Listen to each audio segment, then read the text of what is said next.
Well, Pascal, your team showed a real ability to play under pressure on the road. Tight games, low-scoring games, overtime games, even a shootout game. What did you see from this group over that three-game trip? Well, I saw a team coming together. We're playing much better hockey, getting to know what is expected from them. But peer pressure sometimes can be quite positive in the sense that they're pushing each other quite a bit in practices. They're talking more on the bench. The bench is more alive. They understand the routes, the systems. So it's always a combination of different things, but the mindset was right. What does it say about a team that's able to have the patience to play in these tight-checking, low-scoring games, especially on the road? Well, you need to learn to win those games.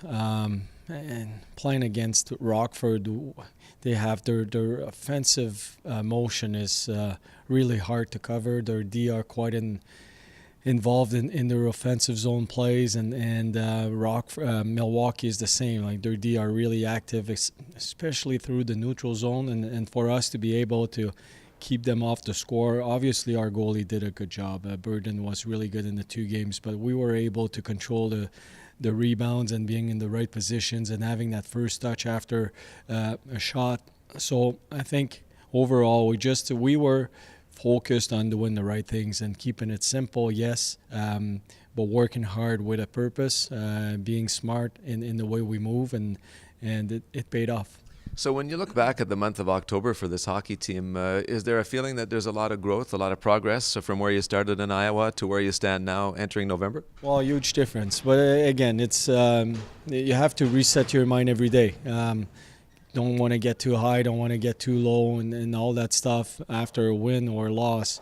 But reset your mind. There's things we need to work on, and we're getting better. There's no doubt we're getting better. We're moving better. We're creating more offense. We're passing the puck better. We can see it in practices. We're getting to know each other. The relationship between coach and players, we're getting to know each other. There's a better understanding of who they are and who I am towards them. So I think we're moving forward. But the line of communication between the coaches and the players is really good. But what I like a lot is seeing new leaders taking over and communicating amongst themselves. We're in the making of a team right now, and we can see a huge difference with the results on the ice. You know, earlier you talked about the strengths and the qualities of both Rockford and Milwaukee. Now you get to see Chicago for the first time, and maybe similar to those other teams, quality teams off to a good start. Yeah, well, Chicago is a very good team, and they had a good season last year. They had a slower start, but they finished strong, and I think they kept that momentum starting the season this year. A really good team that can make you pay.